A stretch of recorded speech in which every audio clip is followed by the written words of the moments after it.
Welcome to Agents of Hope. Today we'll be reminding you of some Bible-based seminars that are going to be happening in Alberta this fall. We're also thrilled to bring you an inspirational interview with Kelvin Kublall, who is serving as a religion teacher and assistant chaplain at Crawford Academy in Toronto. Later, we'll introduce you to today's featured Agent of Hope. She's Stephanie Harvey. She uses her gifts as a musician to bless her community. And as always, we aim to inspire and encourage you. In this episode, our devotional thought focuses on the powerful theme of miracles. So stay tuned, don't go anywhere, because here's an uplifting and impactful program coming to you.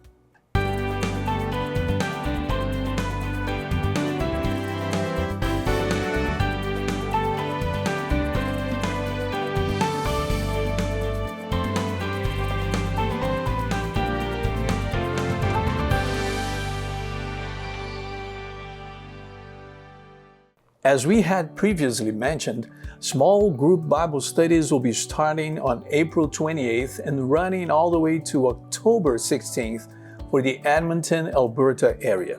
We hope that those who choose to participate can explore their faith and spirituality. We'll also continue the monthly Zoom training on the first Sunday of each month during the course of the small group Bible studies. So this all will culminate with a large series of Bible-based meetings from October 17 to 25, and this series is entitled Meet Hope, There is More to Life. We're excited about bringing hope in 2025, and we're excited for you to join us. Our team of speakers and some of our hosts will be there in person hosting those Bible-based seminars. I hope that you will enjoy and be encouraged by what you see here today on this episode. Now, I want to introduce a new co-host that you can expect to see, and this is Clisha Felician. Thanks for being here. Thank you. And Clisha is the producer of the Messenger program that you have been hopefully watching every Sunday evening here on Hope Channel. Now, thanks for joining me here today, Clisha. How are you doing? I'm doing good. I'm looking forward to being here. Thank you. Great. Thank you so much. From the depths of our hearts, this movement thrives through the collective efforts of those who go, those who pray, and those who give. Your involvement is invaluable, and together, we're making a real difference. We're committed to building meaningful connections that would love to stay, and we would love to stay in touch with you. So follow us on Instagram at agents.of.hope and join our community on Facebook at Agents of Hope. Don't forget to subscribe to our YouTube channel at Hope Channel Canada and tap the notification bell to stay updated on all our latest content. Thank you for being an essential part of this journey. There are many ways by which you can watch Hope Channel Canada, in addition to the one you have chosen to watch us today. So let me remind you of all those options. You can visit hopetv.ca. You can also go to our YouTube channel at Hope Channel Canada. You can download the free Hope Channel app. You can download it onto your phone, onto your tablet, via the App Store or the Google Play Store. You can also download the same app on your smart TV via Roku or the Amazon App Store. Once you download it, make sure you select Hope Channel Canada. There will be several options there. You can pick any Hope Channel from across the world, but I hope you'll take Hope Channel Canada and watch our programming. And we are also on cable TV, and that's on Eastlink Channel 893 Eastlink Dalton Coast, and also on Channel 94 on City West. We pray every day, and we hope that we can continue to make a difference in your life. But you know what? We can't really do this without you. It's a great, huge work, and we need your help and support. So once again, thank you. I wanted to share with you a message that we received from an Agent of Hope in Edmonton, Alberta. Tom Falls said, "I have enjoyed watching the Hope Channel for a few years now, but recently I started listening to Hope Channel Canada. The Word of God coming from the hosts and pastors that I know personally in locations in Canada that I have been has added a more intimate and enjoyable viewing experience." Thank you, Tom, for sharing that with us. And yes, it's great to see some new and familiar faces. We would love to hear from you. Please share your message with us via email at agentsofhope@hopetv.ca or on our social media platforms so that others can know how to become an agent of hope and the impact that they too can have with their family, friends, and neighbors. Today, we have Kelvin Kublall. Pastor Kelvin Kublall is passionate about serving others and God. His heart beats for youth ministry. He cares about the all-around well-being of young people, be that spiritual, emotional, mental, or physical. His vision is to empower and encourage youth to live in their fullest potential in and through Jesus Christ. Born and raised in Guyana, Kelvin had an interesting childhood, by which he is extremely grateful. Raised in a farming community to hard-working farming parents, he learned to appreciate the little things in life, which later developed into larger passions of his. He migrated to Canada from Guyana at the age of 6. His biggest passion has always been service and helping others by using the talents God has blessed him with to empower them to live their best life. He looks forward to creative ministry objectives and creating ways to give back to the Rexdale community in Toronto. He depends on the text of Matthew 6 verse 33 and believes that we have all been called to fulfill God's work to personally evangelize planet Earth before the second coming of Jesus Christ. Thank you for joining us today, and I'm looking forward to our conversation. How are you doing? I'm doing well. I'm glad to be here. So do you mind sharing a little bit about your background? Yeah, sure. Thank you for saying I was born in Guyana. I came here when I was 6 years old. Being born in Guyana, I grew up in a farming community. My grandparents, my parents, from all my family members that I know, they're all farmers. So we basically plant and we eat what we plant and we sell at the markets. That's how we provide for our families. With that being said, I never seen it as poverty, but for most people in Canada or today's society, they probably see it as a poverty-stricken neighborhood. But we had enough and we were filled with lots of love. I came to Canada when I was 6 years old, like most people would, immigrated for a better life. But when we came to Canada, things didn't seem like it was better just yet because we were now struggling to make ends meet. But through that process, my parents were always faithful and we kept on going to church, we kept on serving the Lord, and as time went on, God blessed us to get to where we are today. So we're here at Hope Channel Canada, so obviously we have to ask, in the context of media, I'm curious, how has media played a role in your life? Media has absolutely played a huge role in my life. Growing up, I had a little iPod camera that I would follow my father around recording a whole bunch of different things he did because I thought he did some pretty cool jobs. And as time went on, I started realizing I had a passion for recording things.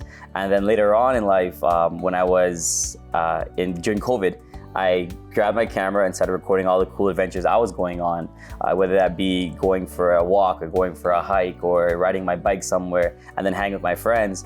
And then I started realizing I had a passion for creating content as well. In that same time, I started posting some of my content online on TikTok, on Instagram, on those general social media platforms. And then I realized people are actually gravitating towards it. I was a pastor at the time, and so I realized if I can get people to gravitate towards my content, I can also get their attention now to gravitate them towards Jesus. And so that's kind of where I started realizing that my content has a potential opportunity to reach people and bring them closer to Christ. So tell us a little bit about the content that you're creating. Yeah, definitely. I started posting content on scrap metal recycling and hustling, which is like side hustles, how to push side hustles in Canada during a time where people were complaining that we had no jobs. And it was funny because my parents always grew up working really hard and doing different odd jobs here and there. And when I started recording these videos, people are really gravitating towards how to make an extra dollar. In that same timeline, I was pushing some motivational messages. I would push some Bible studies or some videos that talked about Christ, prayers even.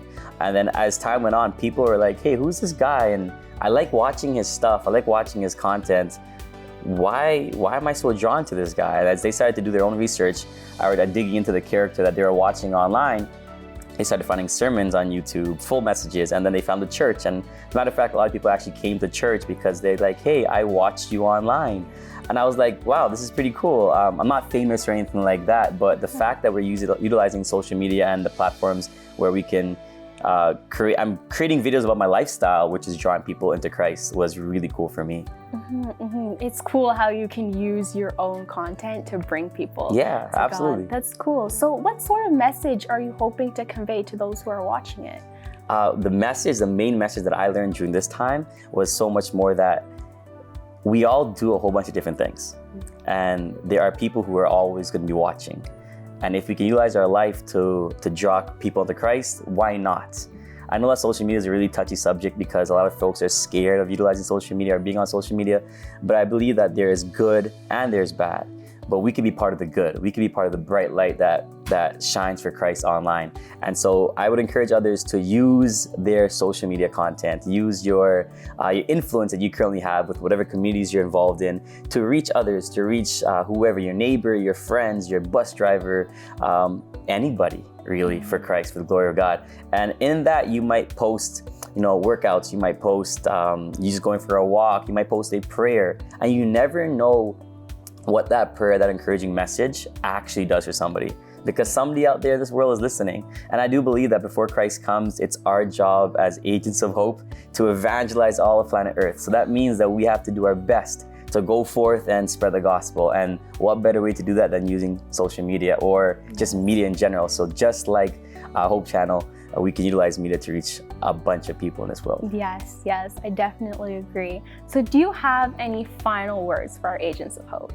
Yeah, I want to encourage everybody who is watching or hearing this message, wherever you're watching it from, just think about for a second.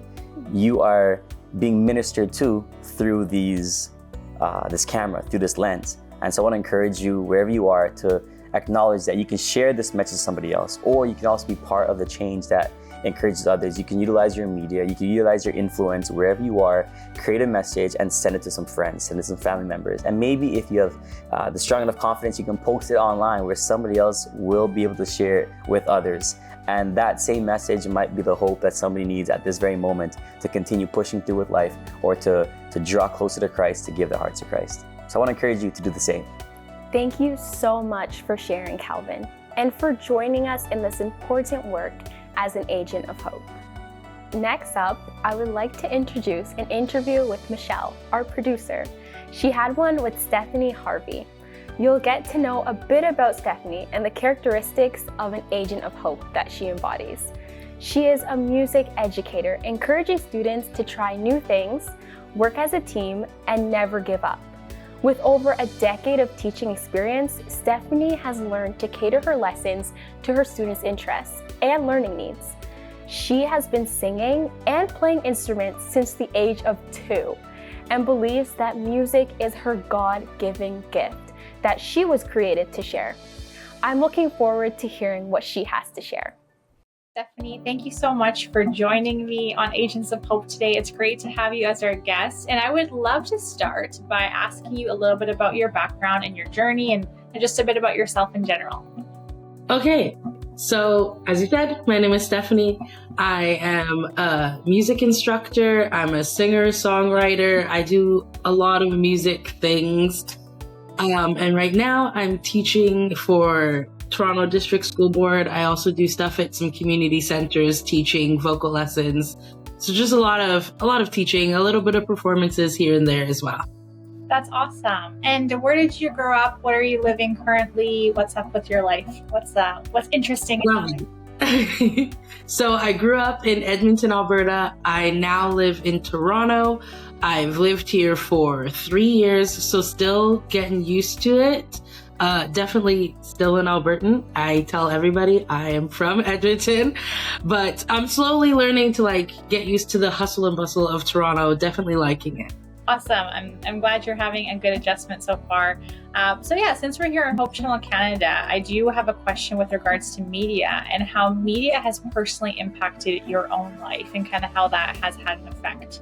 I have a complicated relationship with media.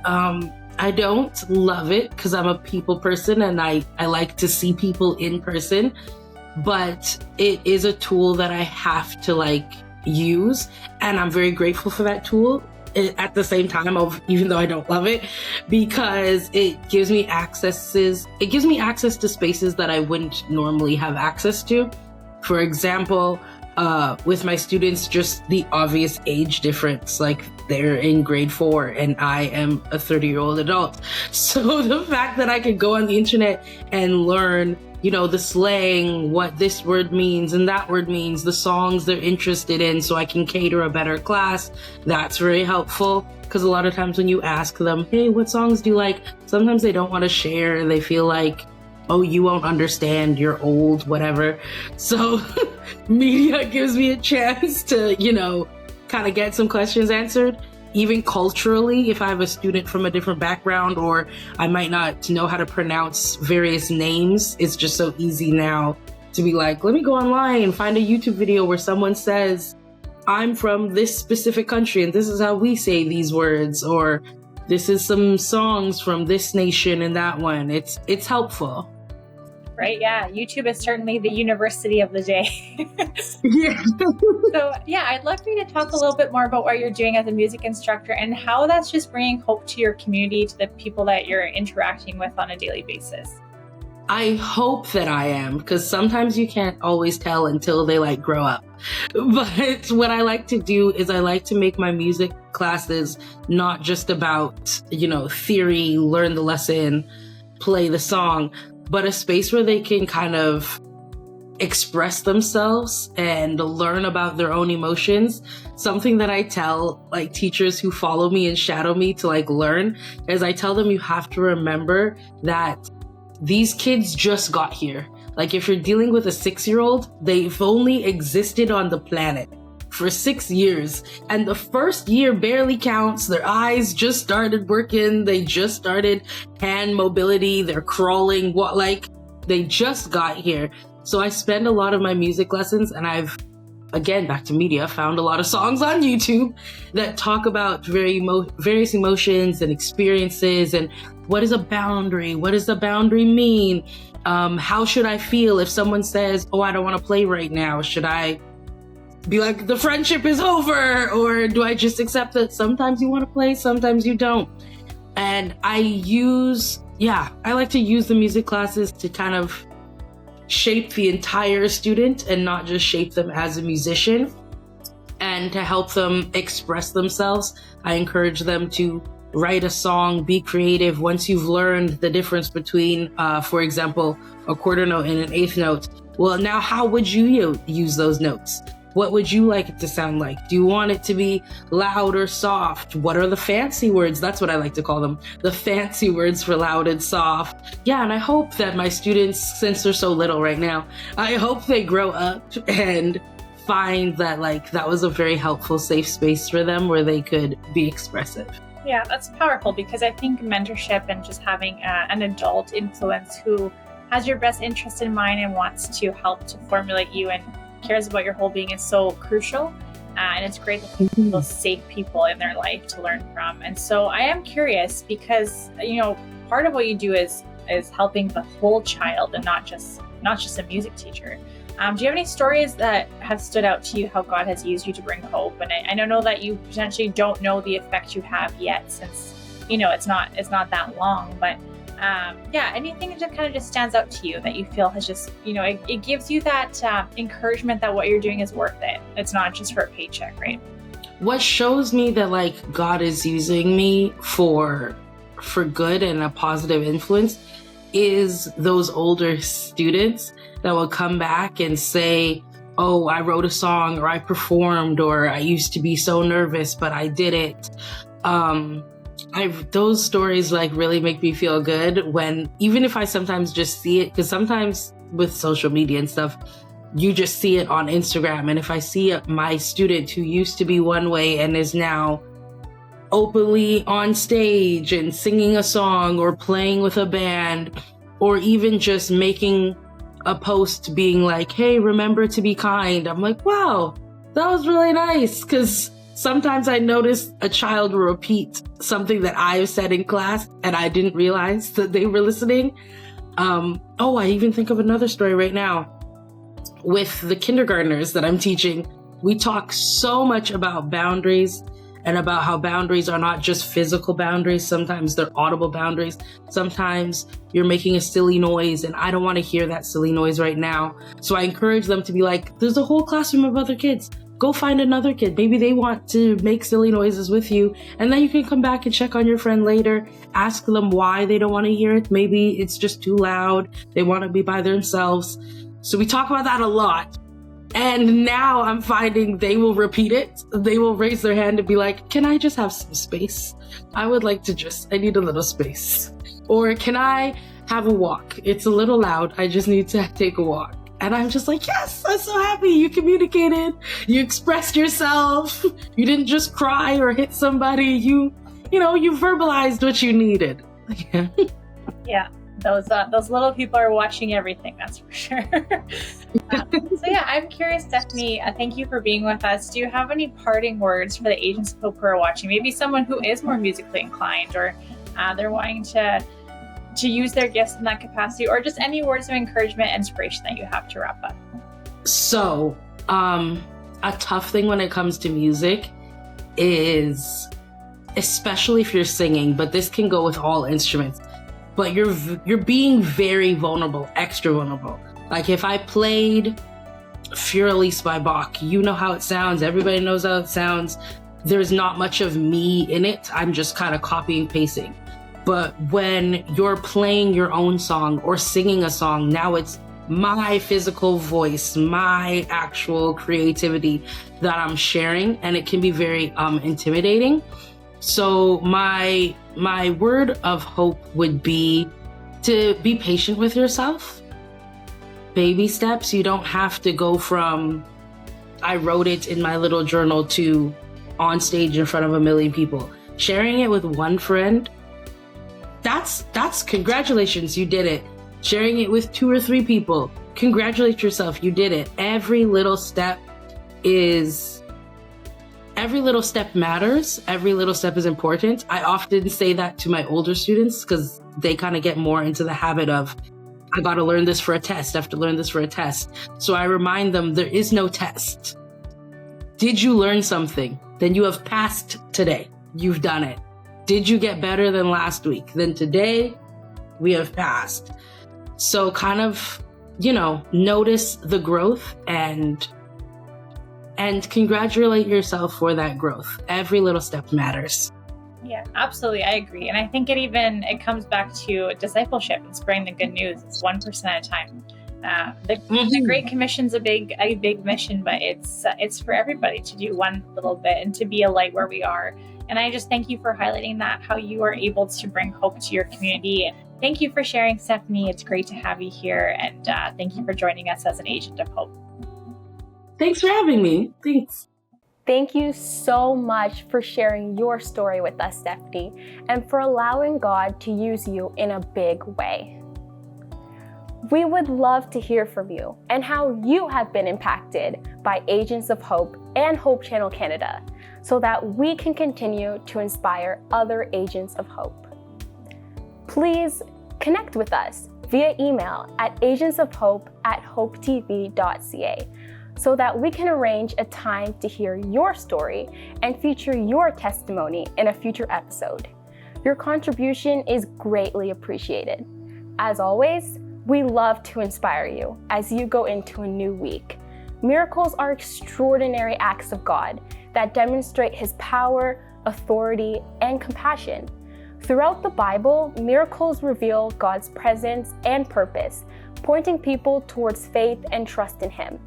From the parting of the Red Sea to the feeding of the 5,000, miracles are signs that God is not distant, but actively involved in His creation. In John 2:11, the Bible describes Jesus' first miracle of turning water into wine at a wedding in Cana. This miracle revealed His glory and led His disciples to believe in Him. Similarly, every miracle in Scripture serves a greater purpose than the act itself.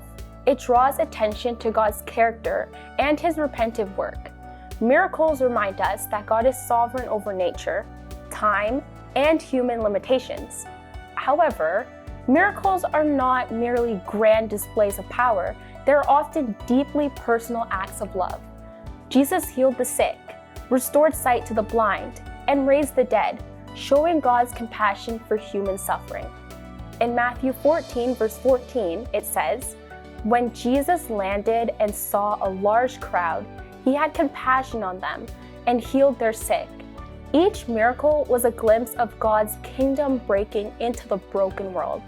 While miracles in Scripture are dramatic, we are often surrounded by what some may call ordinary miracles today.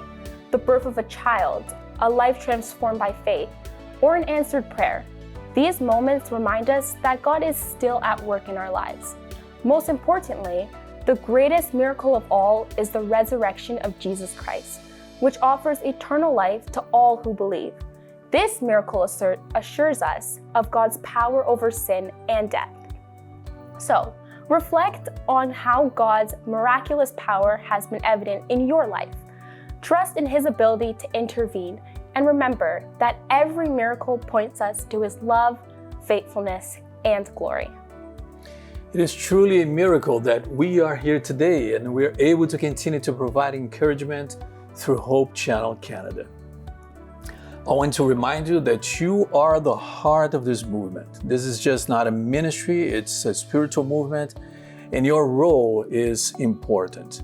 Through your prayers, your gifts, and your presence, lives are being transformed. You are a beacon of hope for those in need, and we're deeply grateful for your help and your support. You know, your prayers, they are actually the foundation of everything we do, because without them, we can't really go forward. When you intercede for this work, when you intercede for Hope Channel Canada, what you're doing is actually to stand in the gap for countless lives who need to know that they are perceived. So thank you for your faithfulness in lifting us before God. If you feel called to take the next step in supporting us, we would love to have you join us as a volunteer. Visit agentsofhope.ca to see how you can get involved. Your time, your talents, they can bring hope to many people around you. And to those of you who have already joined us and have become an agent of hope, I want to tell you that you inspire us every day. Please donate online at agentsofhope.ca by debit, credit, Google Pay, or Apple Pay. You can also e-transfer to agentsofhope@hopetv.ca also, or send a check payable to Hope Channel Canada at the following address: Hope Channel Canada, 1148 King Street East, Oshawa, Ontario, L1H 1H8. Lastly, if you prefer, please call 1-855-4HOPE-TV. That's 1-855-446-7388. Once again, thank you for joining us as an agent of hope. It is our greatest joy to pray for you. If you have any prayer requests, please contact us at agentsofhope@hopetv.ca or on social media. So thank you once again, and as we wrap up here, remember, together we can let Canada know that in Jesus, there is more to life.